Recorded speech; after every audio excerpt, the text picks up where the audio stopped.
यानी कैदी नंबर 804 का पाकिस्तानी कौम के नाम बैरक नंबर 3 से पहला खत आया है। ये कॉलम का उन्वान उन्होंने दिया है।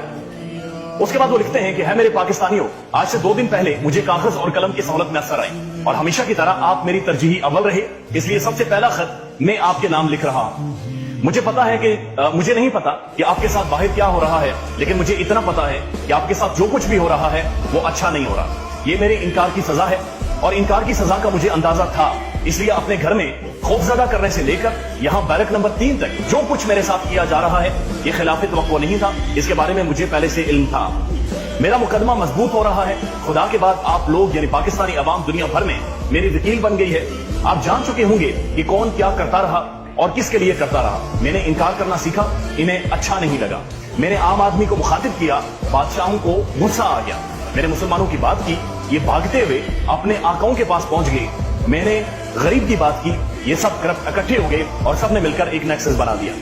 मेरा कौम को मुखातिब करना इन्हें अजीब और बुरा लगता था। मैं जब भी मेरी कौम कहता था इन्हें बहुत ज्यादा मायूब गुजरता था और इन्हें गुस्सा आता था। ये आपको कौम नहीं एक हुजूम समझते हैं, ये आपको एक हुजूम तस्वर करते हैं, ये आपको कौम नहीं समझते। मुझ पर जो मुकदमात हुए, मेरी खुददारी को निशाना बनाया गया, मेरी 4 दीवारी का तकद्दुस पामाल किया गया। मुझे कहा गया कि डील कर लो, यानी सबके साथ मिल जाओ, सब साथ खड़े हो जाओ। मुझे कहा गया कि सब जब खड़े हैं एक तरफ तो तुम उस तरफ खड़े क्यों नहीं हो। ये मुझे भी करप्ट लोगों के साथ मिलाना चाह रहे थे। मेरी जिंदगी का हासिल सिर्फ ये है कि इन चंद सालों में जो मैंने आपको देखा है या आपने मुझे देखा है, लेकिन सबसे बड़ी बात यह है कि मैंने आपको बड़े करीब से देखा और मैंने पाया कि आप लोग इंतहाई गैरतमंद, गरीब और असल पाकिस्तान के मालिक लोग हैं। ये मेरी आपसे मोहब्बत की सजा है, ये मेरी पाकिस्तान से मोहब्बत की सजा है। आप मुझसे बहुत बड़ी जेल में, आप मुझसे बहुत बड़ी और बहुत ज्यादा जालिम जेल में मौजूद हैं। मैं आपसे कदरे कम तंग जेल में, एटिक जेल की बैरक नंबर 3 में, जो कि कदरे कम जेल है, पाकिस्तान इस एक बहुत बड़ी जेल बन गई है, मैं उसके अंदर मौजूद हूं।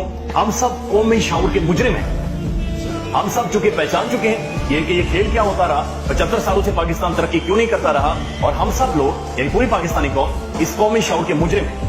आप वो चिराग हैं जिसकी रोशनी से इनको डर लगता है, जिसकी रोशनी से इन्हें खौफ आता है। मेरे पास छोटा सा कमरा है, मुझे एक चारपाई दी गई है, उस चारपाई पर मेरी चंद किताबें पड़ी हुई हैं, मेरे सामने पानी का एक गिलास भी पड़ा हुआ है और इसके अलावा मेरे पास बैरक नंबर 3 में और कोई चीज मौजूद नहीं है। मैं इनकार की कीमत से बेखबर नहीं था।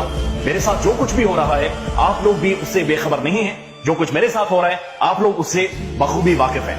ऐ मेरी कौम, मैं बहुत जल्द आपके साथ हूंगा। आपका खान मायूस नहीं हुआ, आपका खान खड़ा है। मैं आपसे वादा करता हूं, मैं हार नहीं मानूंगा, मैं जंग को आखिरी लम्हे तक लड़ूंगा। ये मेरा आपके साथ वादा है। ये बड़ा जबरदस्त आर्टिकल है, एक कॉलम है जो आबिद अंदरीब साहब एक यंग जर्नलिस्ट है, उन्होंने लिखा है और इस कॉलम में भी उन्होंने तमाम तर जो कुछ इमरान खान के साथ हो रहा है पाकिस्तान में होता रहा उसको उन्होंने अप्रो कर रखा है और एक बड़े जबरदस्त तरीके से उन्होंने एक एक चीज को बयान किया।